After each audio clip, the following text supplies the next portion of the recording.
Hello, welcome everyone to our panel on building generational wealth for immigrants and communities of color. My name is Hibah Ansari. I am a reporter at Sahan Journal.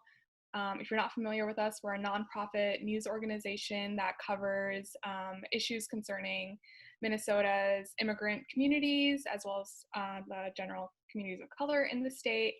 I will also be moderating our panel today. I've done a little bit of reporting on housing and home ownership, but like you all, I'm excited to learn from some of our panelists today.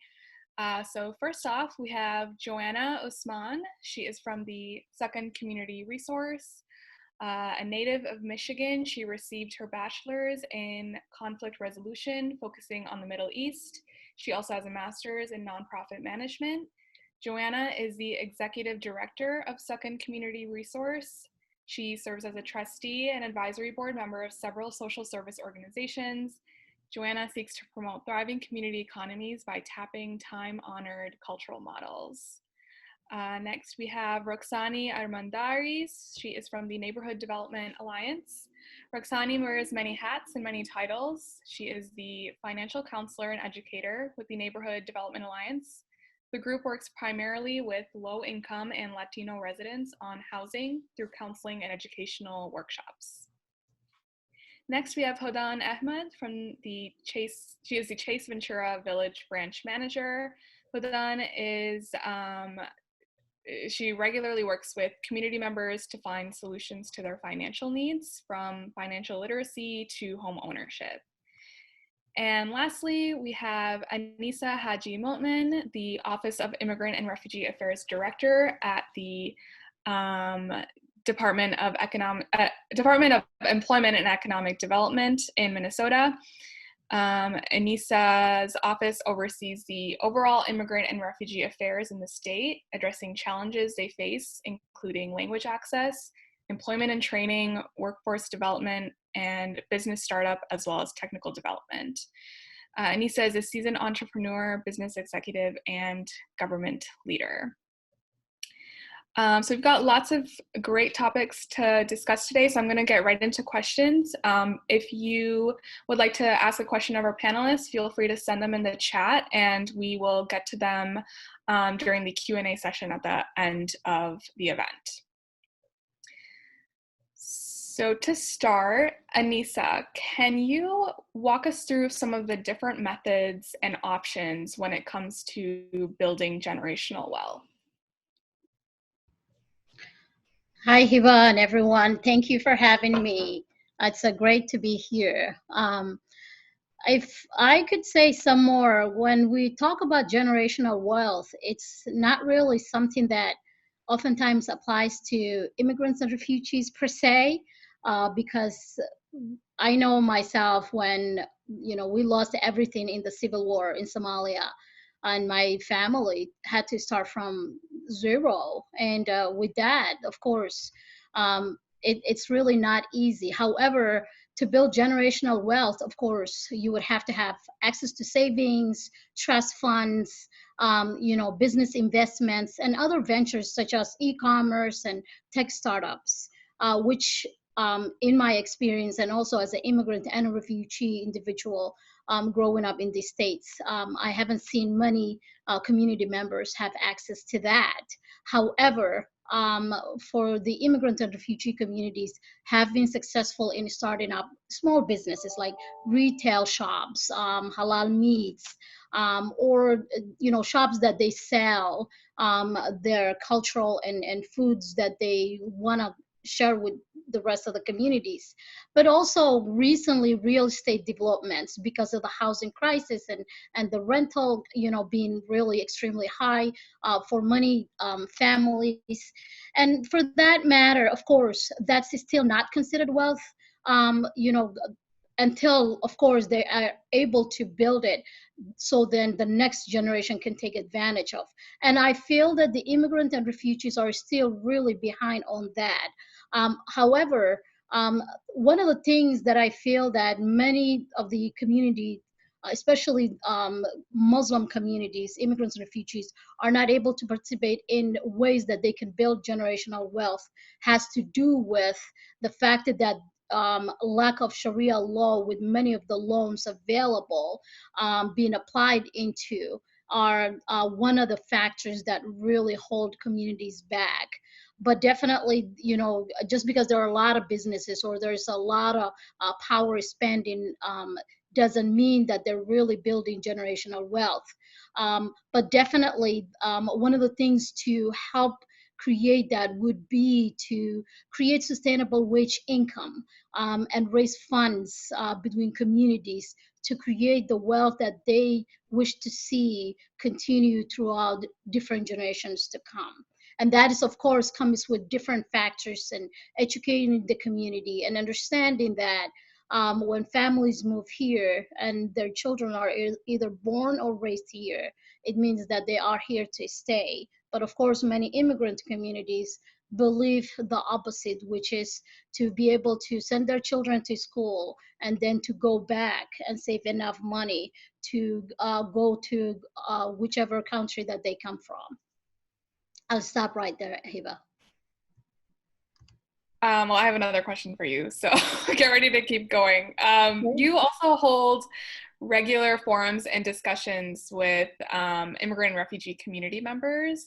Can you tell us a little bit about the questions or concerns that you hear from community members when it comes to attaining financial independence or financial freedom? Like, how does that relate to their ability to buy or consider buying a home?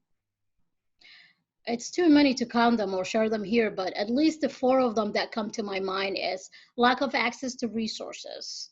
And resources can be necessarily not because a service or program exists already, but what will help that create the investment the communities can make in order for them to succeed. If they can access the money, there's the eligibility requirement that would hinder them, or there's a language access, or oftentimes they're trying to just jump hoops through. So lack of access to resources, a disconnect between resource providers and communities, and then many community members just going through different hoops and different routes that oftentimes delay the process of getting to the resources in time, hence the deadline passing them, which then really is too late for them. There's no way to override such. And then lack of guidance. There are many entrepreneurs in our state that oftentimes have issues with language access. Sometimes the information that they're seeking may not be published in different languages. Sometimes they do not have a direct contact of the person that they're communicating with that would provide the answers that they're seeking. Or if they have an application or some sort of questions about what they're applying, oftentimes there isn't guidelines written or something that they can even follow. And that is one of the reasons I had established the Immigrant and Refugee Affairs platform, which is held once a month on Tuesdays, first Tuesdays of the month, 3 to 4:30. And I also write a blog about it, just in case if anybody had missed it, then they can read the blog and still have the information of the links and resources that we had shared.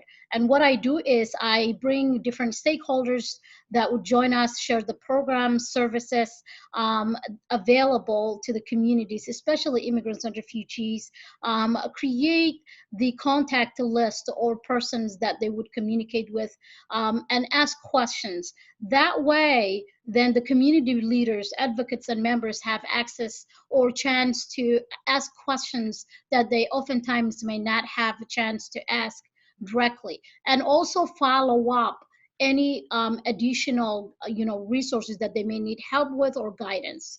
And that also includes addressing language access.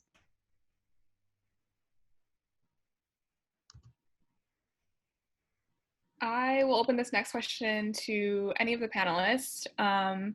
Just sort of generally speaking, what role does home ownership then play in building generational wealth?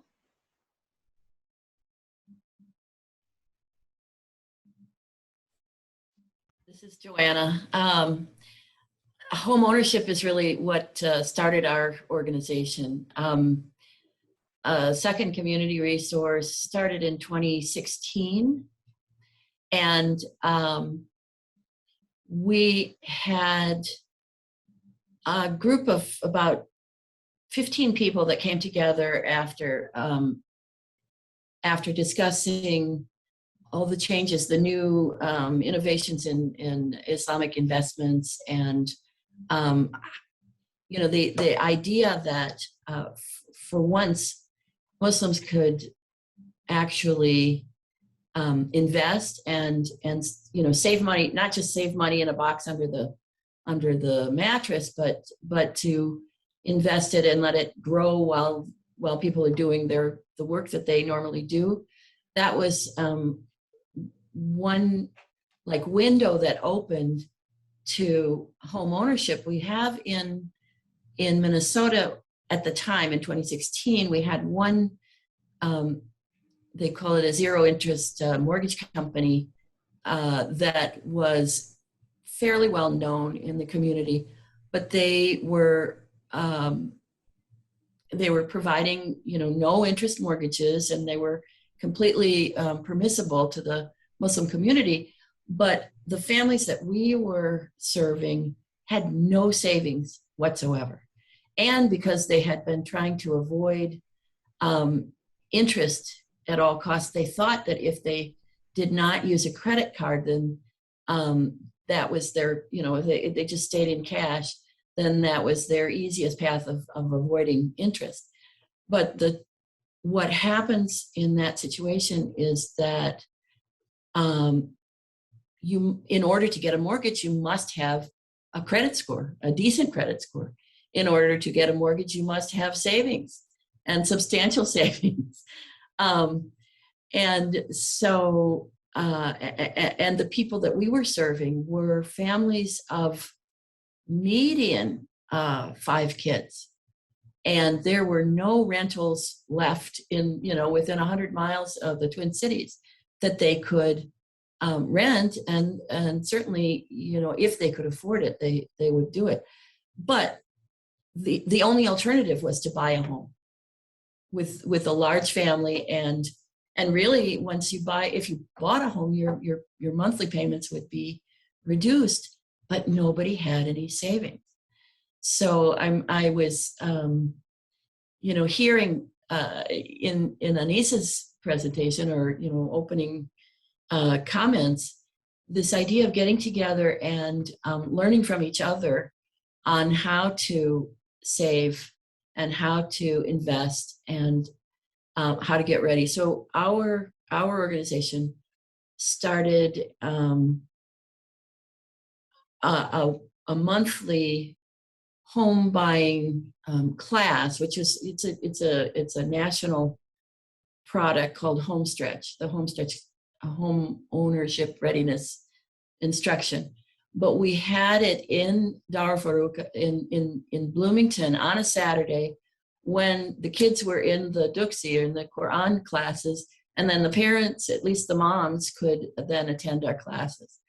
That was step one, and we were searching as much as we could for down payment assistance that would work with the zero interest mortgage companies. We also invited another zero interest mortgage company to open up an office in Minnesota, and we're kind of continuing to doing those classes.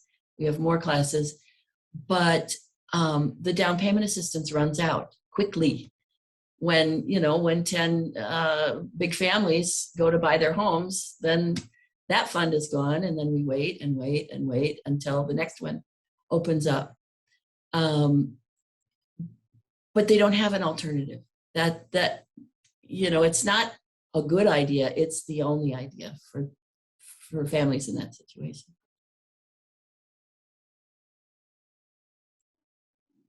I'm really glad you brought up sort of the communities that you're working with specifically as an example. I think all of our panelists are sort of working with different communities in different ways on how to kind of take that first step in building generational wealth. And one of the biggest steps there is home ownership, as you mentioned, Johanna. And so I'm hoping we can kind of, talk about how home ownership even factors into building generational wealth. Minnesota is actually one of the worst states in the nation when it comes to racial disparities in home ownership. There are significantly fewer Black, Indigenous, and people of color who own homes in the state compared to white homeowners. And additionally, as we've kind of started talking about today, various immigrant communities face added barriers to home. Hoping with our audience as well. What are the challenges and barriers that Muslims specifically face when they're trying to buy a home, and why might it be so difficult for them? You were asking me to answer that? Yes, please. Okay.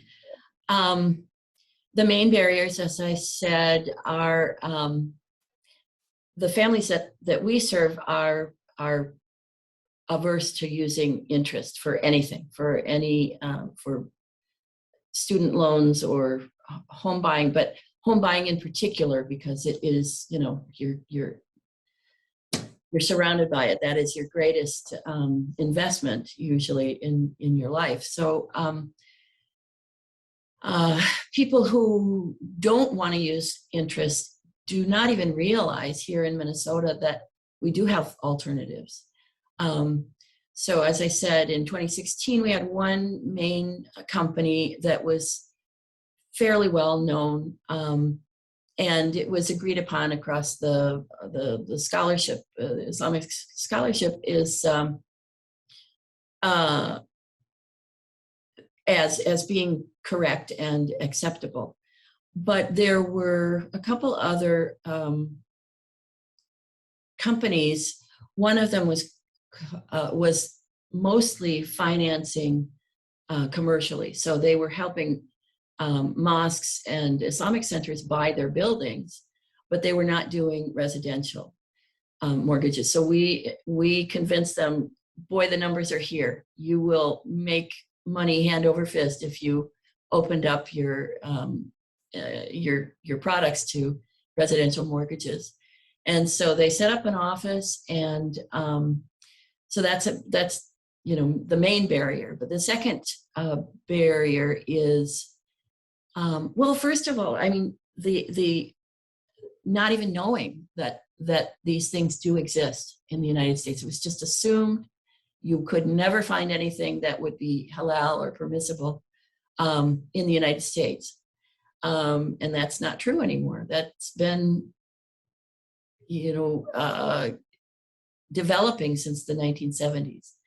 So then when people do realize that they are able to buy within their faith guidelines, the problem is that they have been avoiding using credit. And so they have either no credit history or they have very low credit scores, and they could never qualify even with $100,000 in down payment assistance. They're not going to get a mortgage because they don't have any credit history. And the next major barrier is that so many families are using the housing, what are they called? I wanted to use the real word for Section 8, but I can't remember. Housing choice vouchers, which is we used to know as Section 8. In that quicksand of assistance, family gets in and they're not allowed to save. They're not allowed to have more than $2,000 in savings at any time. And sometimes in reviews, when somebody gets $50 for an aid gift, their caseworker is questioning, where did that come from? And why did you. So nobody wants to save, or nobody is able to save because they're afraid to lose their Section 8 voucher. And that has been sustaining them for 15 years, 20 years.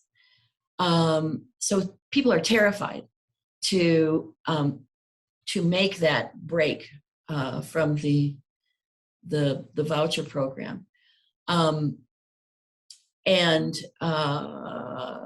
So nobody has any savings. And most people then gauge when they're going to buy their home by how many tax refunds it'll take to get that down payment assistance. And so that last year, when they know that they're going to get off of Section 8, they start saving like crazy. And so that at the point when they do finally have their money and they've got their credit score up and they do buy that house, when it's time for their annual review, they're gone. They're out of there. They don't care whether Section 8 doesn't approve them or not. Those are the main things that we have as barriers. And Roxanny, what are some of the challenges that Latino immigrants face when trying to buy a home?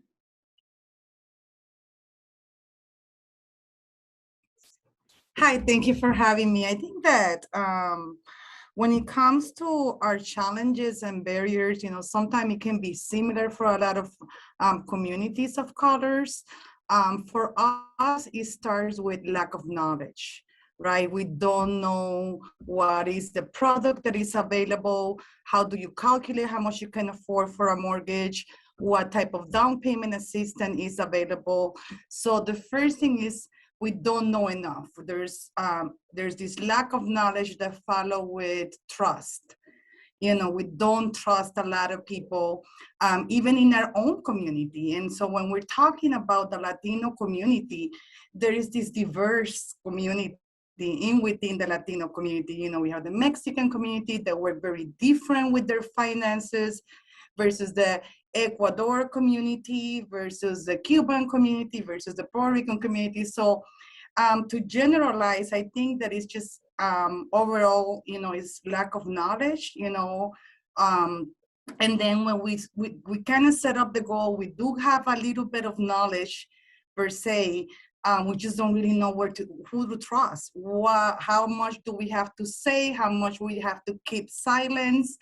And I think that's huge, right? I'm a housing counselor and I've been doing this for years. And whether I'm facilitating a home buyer education workshop, which like Johanna said, they're called home stretch workshop, or we're facilitating a one-on-one counseling session, a lot of people, the first thing that comes out of their mouth is that they're grateful because they didn't know about the information. So the role of a financial counselor or a financial coach or a housing counselor is really important to be able to connect the communities, the home buyer into trusting the lending system one way or the other. So I kind of see us as the bridge to kind of get them to move forward financially, right? And so I think that's one of the things that I always tell people. People don't know who we are. People don't know that we're a financial counselor or housing counselors, and this is what we do. And yet there are more than 50 agencies in the state of Minnesota that provide these direct counseling sessions, whether it's through phone, internet, or we do it in person. The other challenge that we have is that we don't have enough down payment assistance. And with everything that I compare it within 20 years ago to now, and we are in a much better place when it comes to the creation of down payment assistance program, but we could do more, right? There's always room to do more and do better down payment assistance program. And that will always be the situation, because if you look at the challenge now, right? If we take a person that wants to buy a house, we have worked with that person in having them engage in financial empowerment, having them save, having them work on their credit.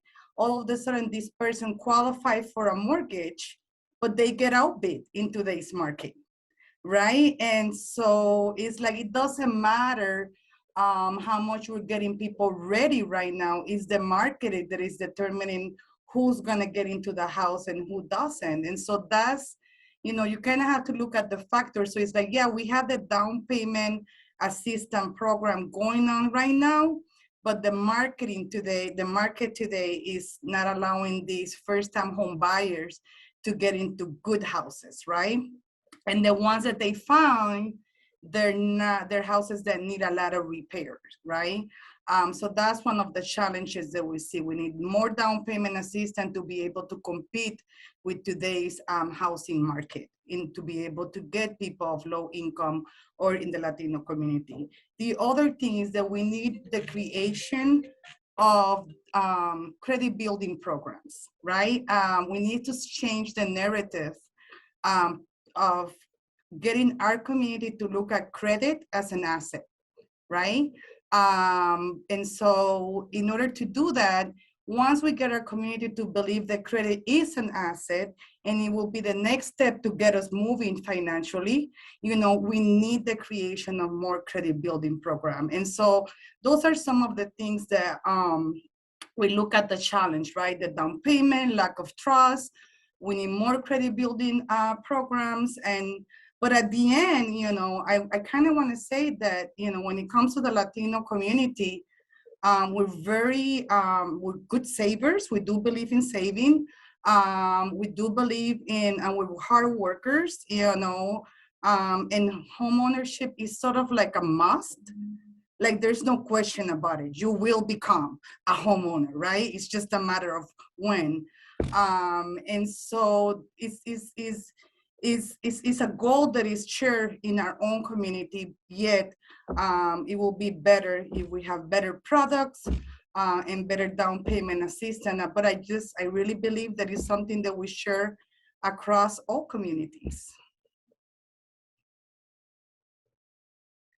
And Hodan, as a branch manager in Ventura Village, which is part of the Phillips community, can you tell us a bit about the challenges that people in your neighborhood have shared with you?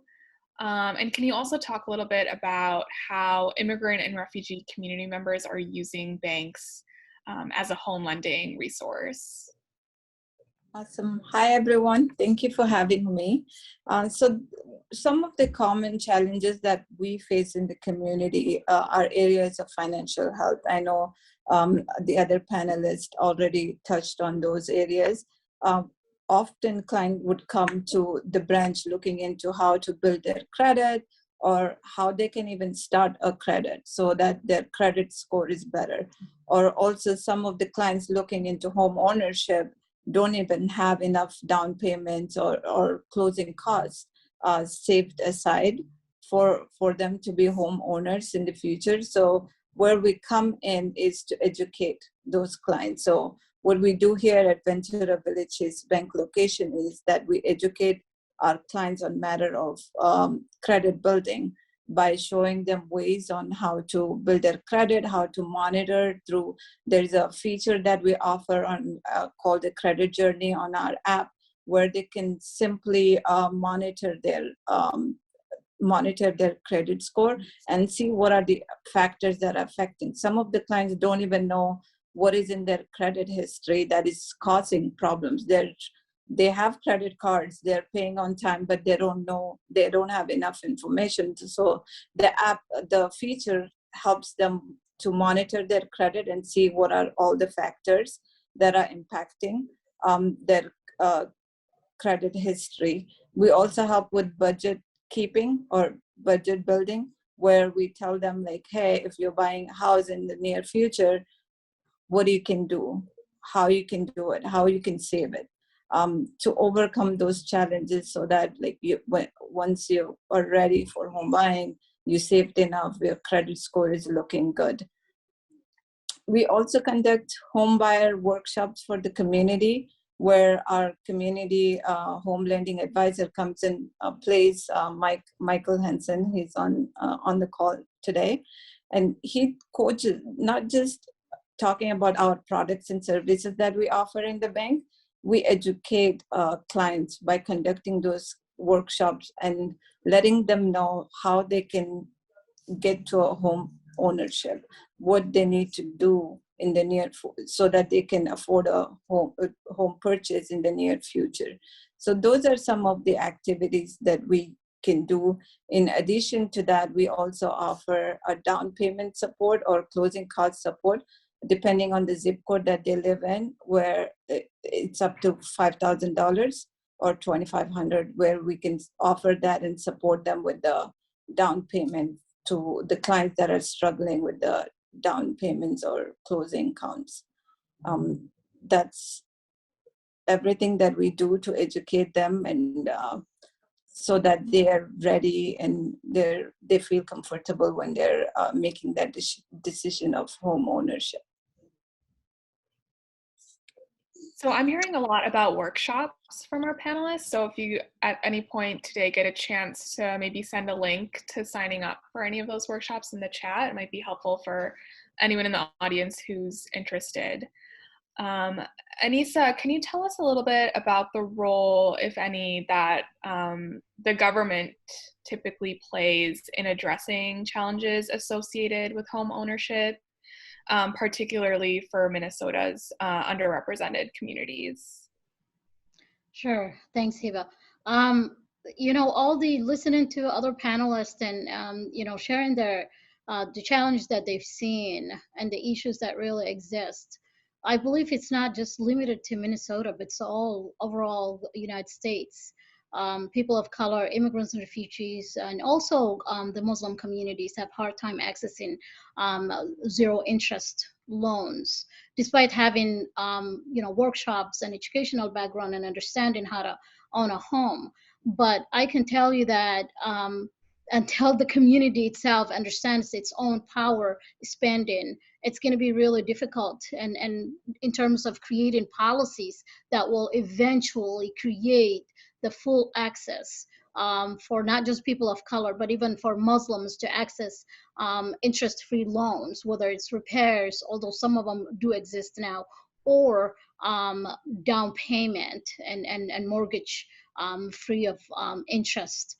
But with the Minnesota housing, they've done great work, especially with the single home ownership, which really, when you look at their data, it exceeds more than 35, it's about 35%, which is at the United States, the other states is about 14%. But the need that exists is within the communities based on the historical, challenge. It's impossible to really create that access right now. However, I'm aware that the Minnesota Housing Finance Agency, especially the local organizations that work with, are aware that there is a $1 billion set aside for single family home owners. But that does not mean that they're going to get it all in zero interest. There are zero interest to some of them, and some of them are not. And of course, there are other external agencies tied with the state where they get the money and then they disperse that to the community members. And like many of the panelists had said, credit is extremely very important. I've met a team of immigrant community members, community leaders, and they said, we have over $1 million in cash. And, can we get investment from a bank or a real estate to develop a land for the Muslim community in Minnesota? Guess what? The person leading on this project could not get approved for a credit at all because there was no credit history in his, making money and whatnot. And it was really interesting. And I thought, what can we really do, to educate people to build credit? They don't have to take loans in order to build credit, but there are other ways to build credit and avoid interest. However, if communities are interested in creating ways to access to home ownership, then we have to talk about sustainable income. Sustainable income is not going to come by just working to pay the bills. It means making money paying the bills, but also having access to savings. And that is not possible for many community members. And that really happens to be the most difficult. If people, you see, and I think I've shared this with you even before, that there is over 60% of master level degreed talents in the community, and yet they don't have access to the employment or jobs that they deserve that will pay them what they're worth. But many communities, especially in the immigrant and refugee, they want to buy homes, they want to own it, but that's making $12 an hour and working 80 hours a week worth of, the process to getting, owning a home, not in my opinion, then you're missing out on spending quality time with your family. And that's extremely important. So I believe that just looking at the data also, according to New American Economy, immigrant homeowners in our state, we have over 472,000 immigrants in this state, but 294 are homeowners. And according to the data, the housing wealth held by immigrants alone is $28.8 billion. I mean, think about these numbers. That is really quite powerful. Why is it that it's not possible for community members, community leaders to come together to really invest money and create these successful home ownership processes for the community? Because when we talk about policies, when we're talking about legislations, and for legislations, we have to think about the people that will be involved, that will help us create the effective policies that will help communities succeed. And we know historically, it's just been extremely very difficult, and it's going to take a long time to get the legislations and policies to change. The community has to come together. And this is one of the things I encourage community leaders. Please educate community members and people that you have access to, the people that look up to you. And community leaders does not mean that you're elderly or you're, a tribal leader. It's about somebody that have access to networks, that have access to resources. And that's why the Immigrant and Refugee Affairs Forum exists, because then I can reach out to many communities. And I feel if we're not looking at our spending power, how are we going to be talking about change? The change is within us. Then we can guide the government and say, this is what we're facing in terms of challenge. This is the historical challenge, but this is also our power spending. What can we do to invest this amount of money to create this amount of or number of housings that our communities need? And we're looking at people who are capable of not only owning the homes, but people who will be able to successfully make the mortgage payments, that will be able to save money on top of that. And it's not just the mortgage. What about the utilities? What about the bills? And Section 8, Section 42, all these sections, with the different names, help families in the, meantime. But it's not means to end poverty that can lead to home ownership. Thank you. So before I go on to the next question, I just wanted to also encourage our panelists, feel free to jump in whenever. If I direct a question to one panelist, it doesn't mean that they're the only ones that can answer it. I want to open it up to everyone and make sure we have a conversation going. So thank you for that. So I will move on to the next question. Johanna, how can Muslims buy homes without interest? I know for a lot of people, this might seem like a very foreign concept that you can even consider buying a home without interest. I'd love to hear more about the different options that are available in Minnesota and also, in the US generally too. That's my favorite question, actually. So am I allowed to name, company names when I'm making the answers, or how? I have at least three names that I will say that I don't prefer one over the other, but there are three zero interest mortgage companies that operate in Minnesota that the majority of our scholars are accepting. There's a couple other ones that call themselves Islamic finance, but they didn't kind of pass the test of different scholarly groups. So I'll tell you kind of the basics of how it works. So in Islam, a loan of money is considered sadaqah. It's considered charity. And that doesn't mean that we shouldn't loan people money for their needs, but it means that we're all about business. We're all about working together and entrepreneurship. So if I need, if I want to start up a small business, I don't ask for a loan from my uncle. I ask my uncle to invest in that company. I ask for, I ask for community members to participate in this. And so in the Islamic way of doing any kind of financing, it is generally joint ownership or like venture capital. Everybody puts their money in and they share in the profit and also in the risks. The issue with interest in Islam is because of that attitude about how to use money, and it's very community oriented. When someone asks for a loan, it's because they're at a really low point. They can't, maybe they've got a medical bill that is really expensive and they can't handle it, and so they ask for a loan. If someone gives them a loan, they're only required, or what is only acceptable is that the debt is paid exactly as it was given. But so to buy a home, so that's where it is. It's a joint venture. It is a financing transaction.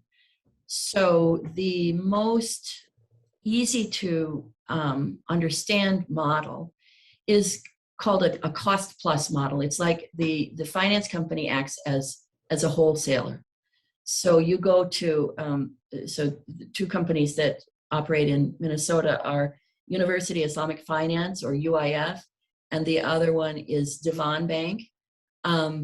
Those two work on this cost plus contract. So I go out and I find the house that I want to buy. I qualify for a mortgage. I make UIF and Devon Bank give me the best deal. We've got competition now. We've got three companies.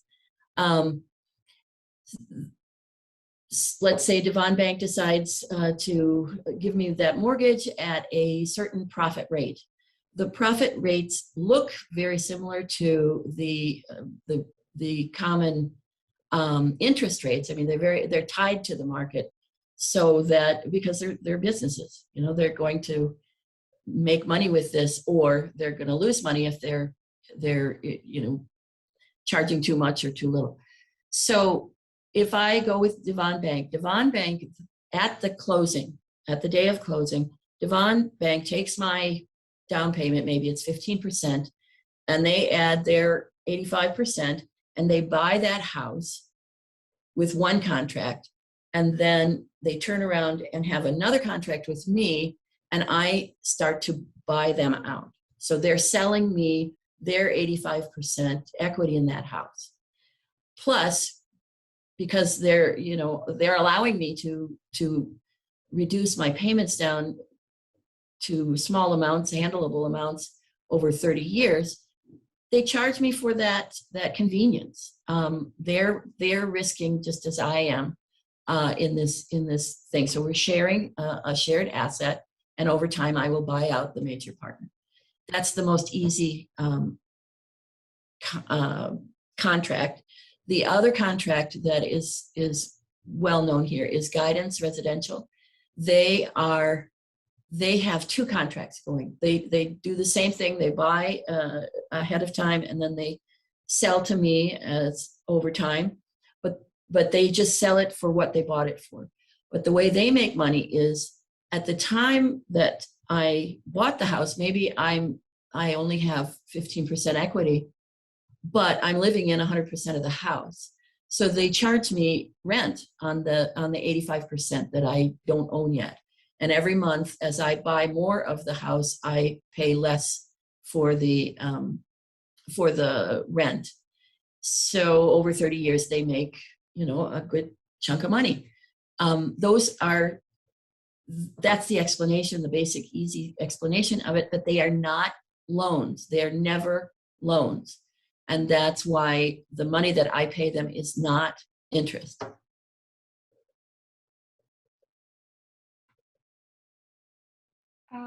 Roxanny, can you kind of walk us through particularly how low-income community members transition from renting to buying? And if you could also talk a little bit about how the immigrant Latino community members sort of factor in here as an example, that would be helpful. Okay.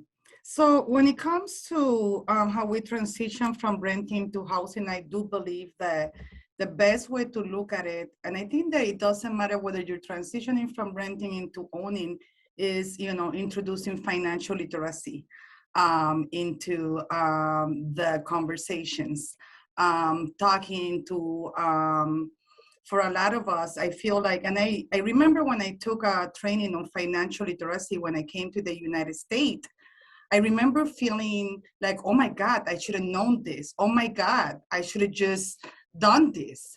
And I think it was back in 2006. And at that point, I felt very strong about the best way that you can transition from renting into owning a home, from renting into moving forward financially, from the creation of financial wealth, is gonna be financial literacy.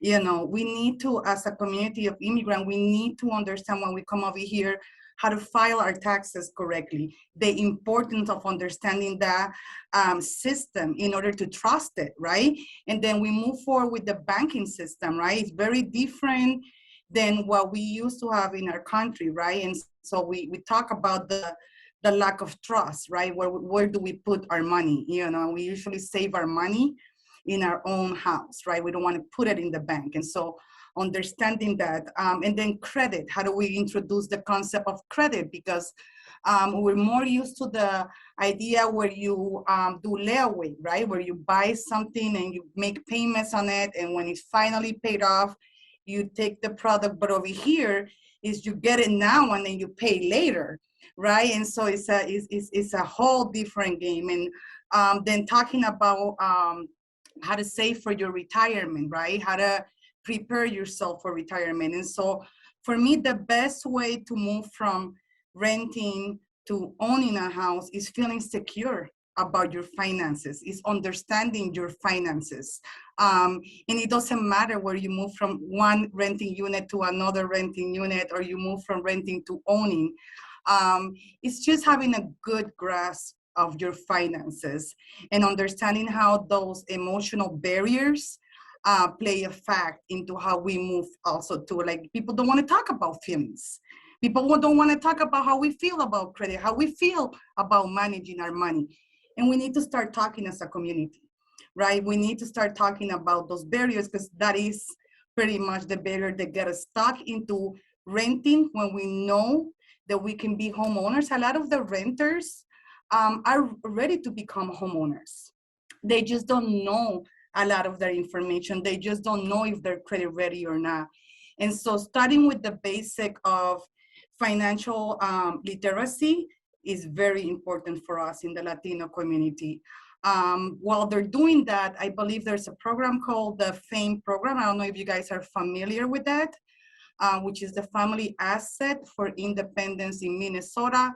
Under that program, families has the ability to save and they will be matched. So under this program, family has the opportunity to save up to $2,000.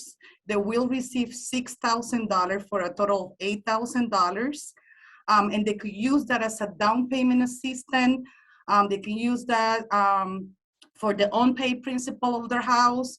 And this is a program that have been available for years in Minnesota, and a lot of people didn't know about it. And so what NITA does is, rather than reinventing the wheel, it's really important to work in collaboration with other agencies. They have programs that allow us to move our community forward. And so what we did is that we formed a collaboration with the Family Assets for Independence, and now we're able to offer match saving accounts for our community. And so when it comes to renters, it's not just saving to buy a house. You can use this account to save towards your education. You can use this money to save and start your own business or enhance your existing business. You can use this money to purchase a car, because we believe that people need a reliable car to be able to go from point A to point B, to be able to make money and move forward financially.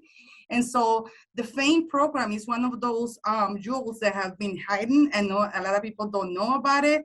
And I encourage you guys to look into it. And so that's something that we put into program implementation when we talk about in the Latino community. Let's get you moving with financial literacy. Let's see if the match saving account is good for you. Let's open a credit building program. We sort of want to get them ready to be ready, sort of deal, right? And so that's how we sort of work with when it comes to the renters community. And again, you know, we need to change the narrative. We live in the United States. Credit is huge in the United States. And so we need to, the more we talk about it, the more familiar we become, the better we're gonna feel, right? Like if like right now there is this movement about trying to get people to report to the credit bureau the rental payment history that they do. However, when it comes to the scoring system of the rental payment, we use what is called FICO score, and the rental history is on the trending data T. But when it comes to real estate, they only use the data score, which is the number 8. So whatever we report on rental payment is not gonna show on the score that we're trying to obtain for real estate. And so I think that we need to start training our professionals, our community leaders, everybody, that credit is an asset, so that we together are communicating the same thing in our community. Because if some people communicate one thing and the other one communicates something different, then we have 2 different messages going out into the community. Now, when it comes to the Latino community or low income community, if you have a Social Security, you're gonna have access to all the down payment assistance program. You're gonna have access to first-time home buyers. And Minnesota Housing has great loan programs.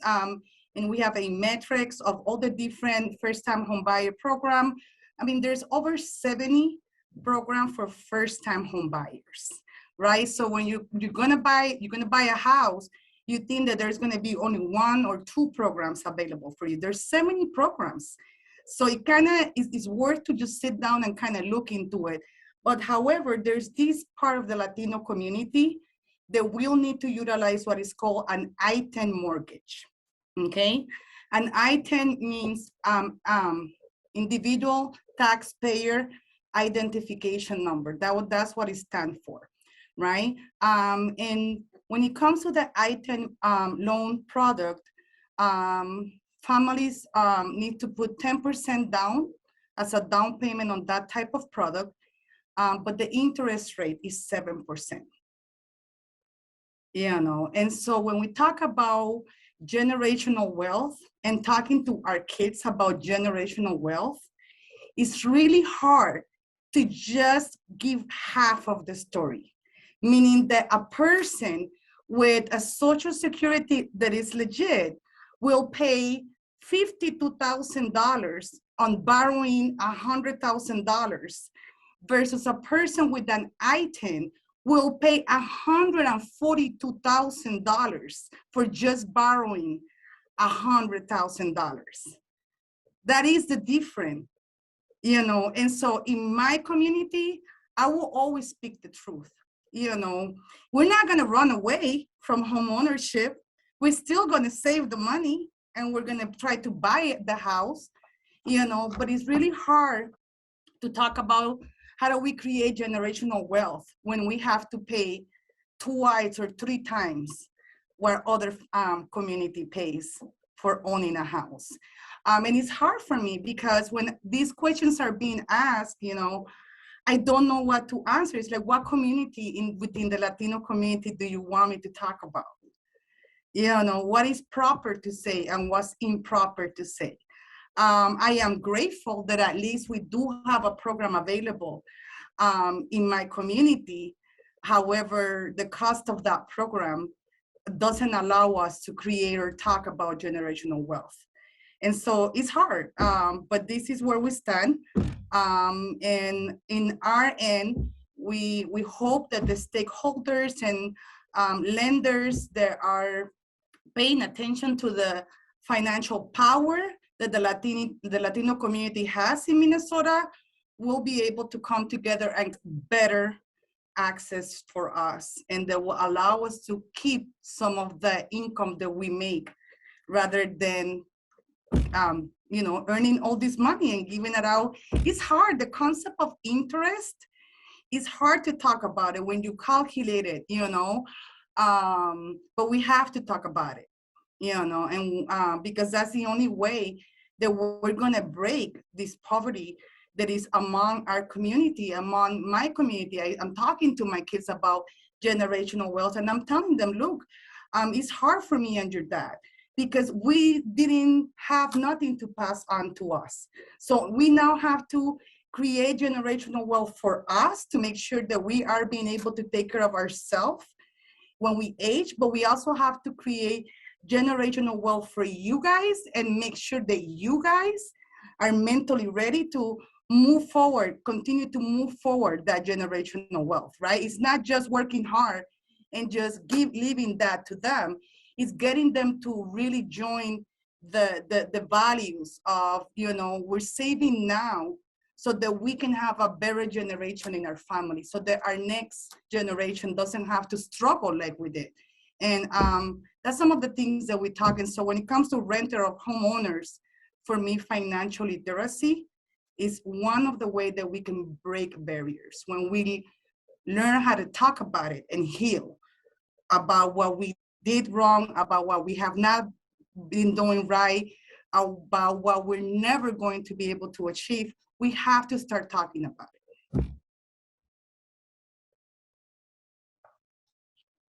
And Hodan, what role do banks typically play in options for home buyers in the Muslim community, but also in for low-income families as well, who want to sort of work towards owning a home? Thank you for the question. So here at Chase, we treat our branches as advice centers.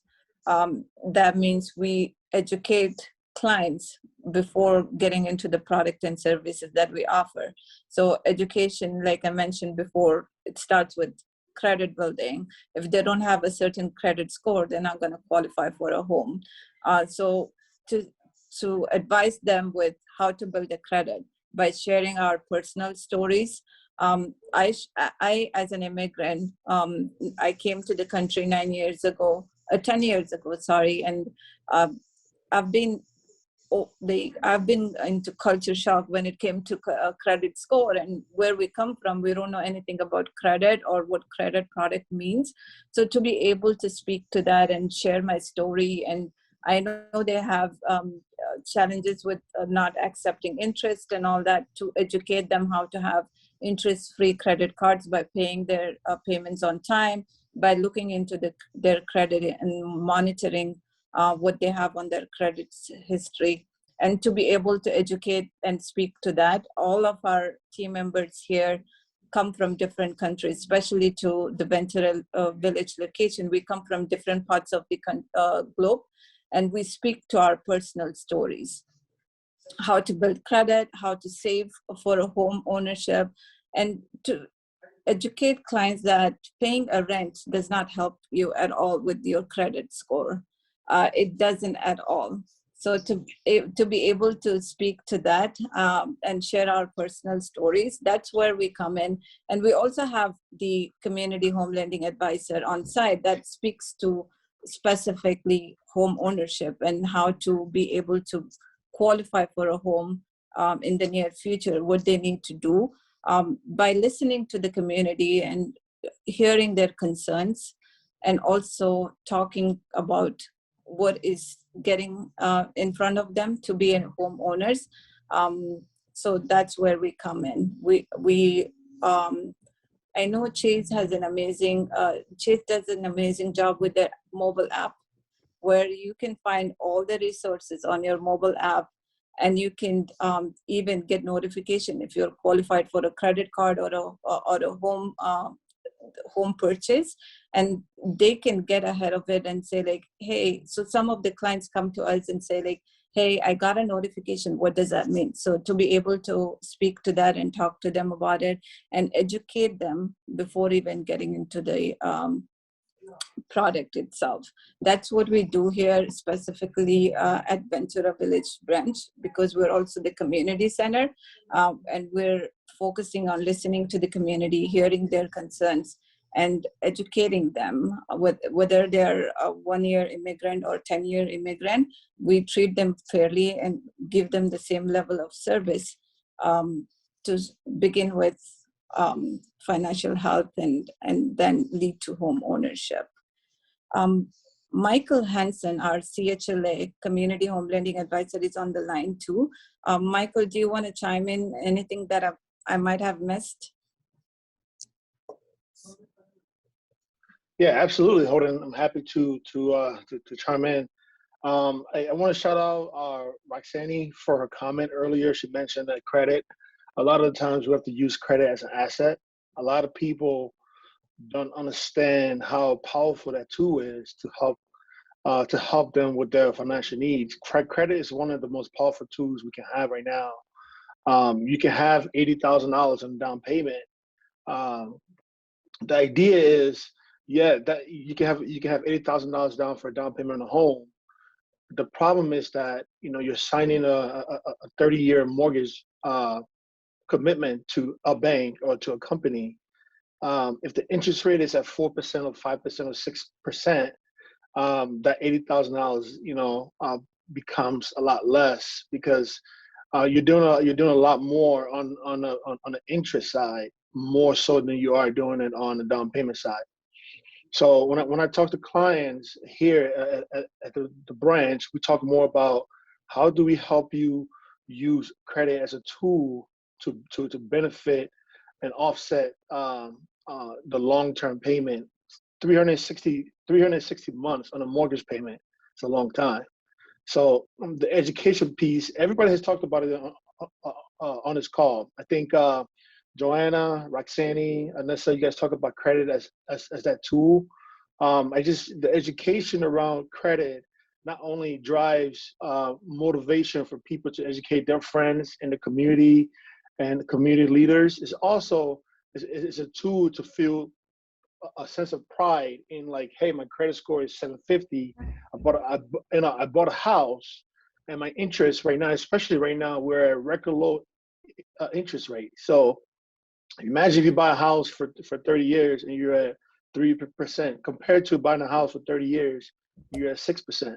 A lot of people don't understand that 3% extra you're going to work tirelessly to be able to fill that void, because you're playing catch up instead of starting on the right foot. So here at this branch and in the community center, we do workshops, we do a lot of education, because when I shake your hand and say, hey, Johanna, or Roxanny, or Anisa, thank you for coming in. I want to shake your hand with pride and make sure that we're helping you with that commitment, because it's a relationship. The bank is committed to give you a 30-year loan.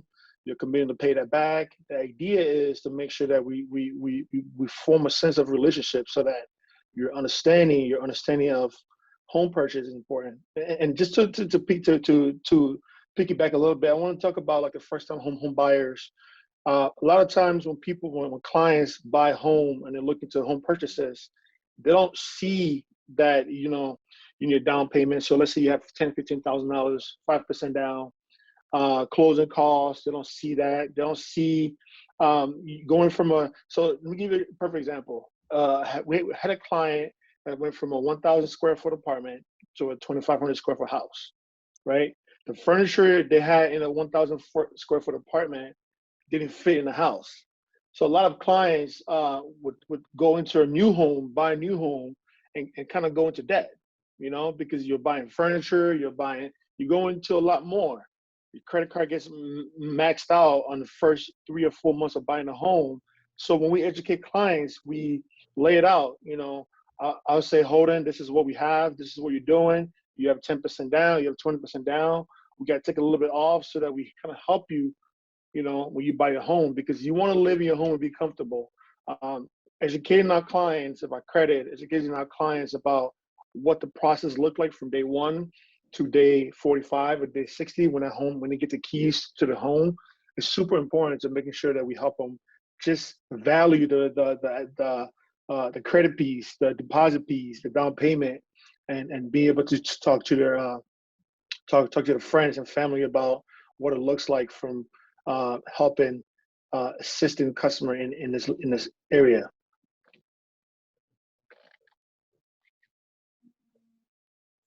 Thank you, Michael. I think that's actually a really good transition. We're gonna open up for questions soon. If you have any questions, please send them through the chat, and I will get to them in the order that they're sent. I'm seeing a lot of action there, so that's great. While you're all sending in your questions, I'd like to invite Michael to share his own experiences and pathway to home ownership. So if Michael, you've already started Absolutely, giving information, but if you want to just introduce yourself and take it away. So hi everybody, my name is Michael Henson. I've had 15 years banking experience. This is my first year doing the community home lending advising.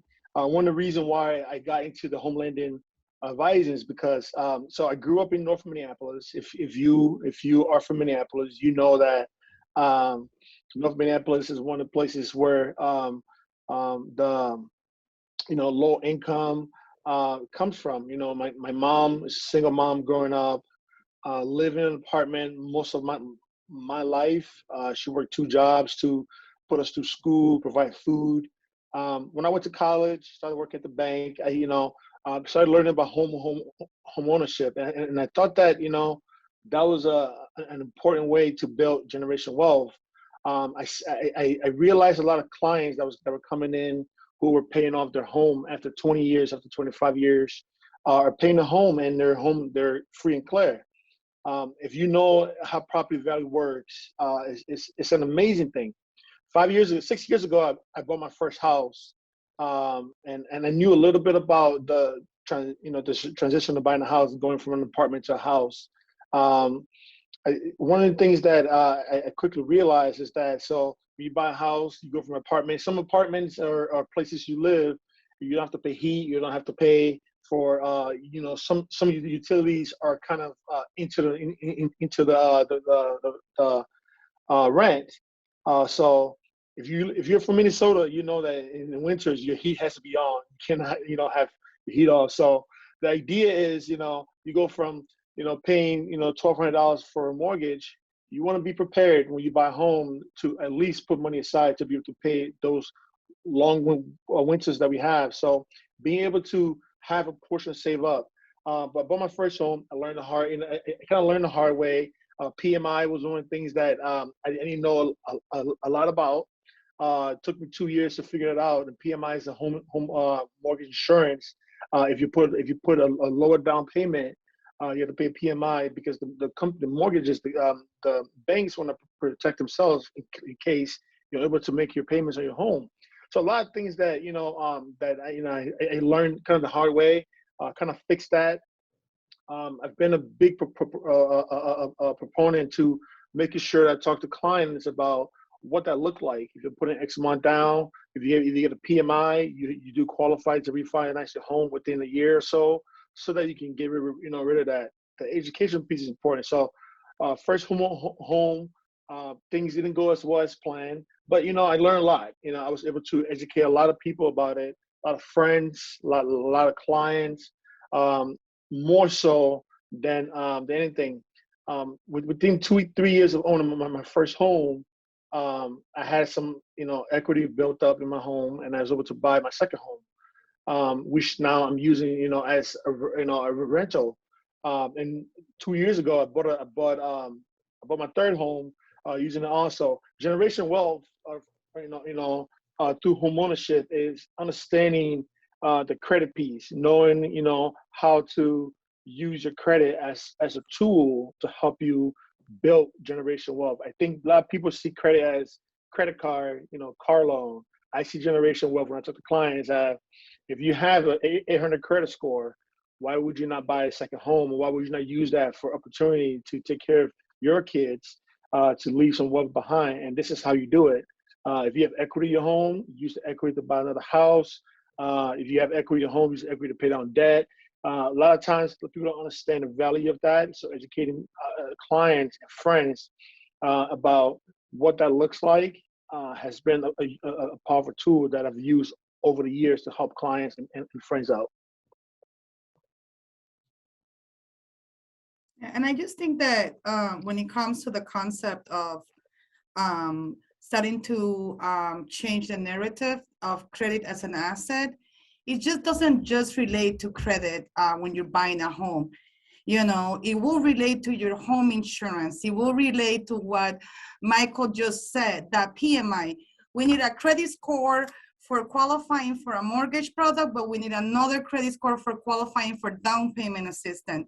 And so when we take a look at how much we pay in a private mortgage insurance for not understanding enough about credit, sometimes it hurts, you know, because you find out after, and it kind of creates this bitterness about the system, you know. And so it's like, it's because we didn't talk about it enough from the beginning. It's because nobody explained it to us from the beginning, because it wasn't the norm.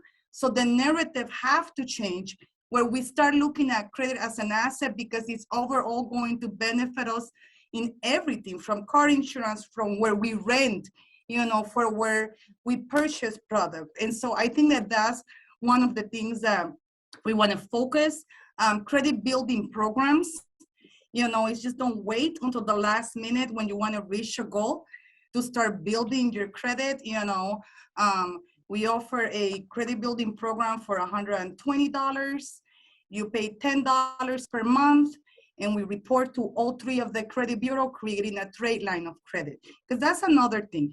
If we can take something, if I can always say something, is like, a good consumer should have at least 3 lines of active credit. You know, if you have 3 lines of active credit, you should be good when it comes to having access to better consumer product. You know, we have an opportunity to review our credit report for free right now, weekly, to make sure that our information is accurate and correct. So we should be promoting, you know, together as a unit. You know, check your credit score is free right now. You know, we should be talking about the difference between Vantage score and the FICO score. You know, a lot of our clients come through our doors and they've been looking at their credit score through all of these apps, you know, like Credit Karma, and they're so excited about their credit score, and then they come to us and we pull a copy of their FICO score, and they're all discouraged, right? And it's like, you know, we need to start talking about, you know, the Vantage score is sort of like an educational credit score to let you know where you are, but whenever you want to purchase and acquire asset, you want to take a look at your FICO score, right? And I think that that's the movement. How can we best grow our community is that we start talking the same language, is that we all say the same thing, right? And how do we do that? We do it through these conversations. You know, we get together, we talk, we connect. But I do believe, and I'm going to, it's hard for me to talk about generational wealth without not putting credit as an asset for our kids. You know, when it comes to the DACA student, which is happened to us a lot in the Latino community, you know, one of the things that I'll do right away when the kids turn 18 is that I want to open a credit building loan. You know, I want them to start working and feeling comfortable with their credit, because if they do not have access to federal student loan aid, then they're gonna have to look at credit as their next option to support their education. And so conversations that are real, conversation that just kind of really let you know where we are is what we need, you know, in order to continue moving forward. So I do thank you for this opportunity. I didn't know it was going to be this knowledgeable. So thank you, Michael, and everybody else in the panel. Thank you. So we have a lot of questions. I'm going to go ahead and skip any that have been answered in the chat just for the sake of time. And if we can try to keep our answers as short as possible, that'd be great, just so we can get through everything. First question from the audience to Johanna: does Sakan Community Resource work with out-of-state people? I actually did answer that in the chat, but the answer is we can work with anyone, but our resources are here in Minnesota. So we would refer you. I wouldn't even know how to refer anybody outside of the state, but we do have the financial education class, and it has been wonderful in this era of Zoom. Our last class, we had a woman attending from Cairo, Egypt. So I guess that is kind of outside of the state. Yeah, so I'm always open for a phone call or a Zoom call or anything, and I put my contact information in the chat. Thank you. The next question we have is, what options or resources are available to families that live in the Plymouth area where there is limited housing for large families and land is also very expensive? I think that that's something that is coming across. It doesn't really matter what city we're referring to.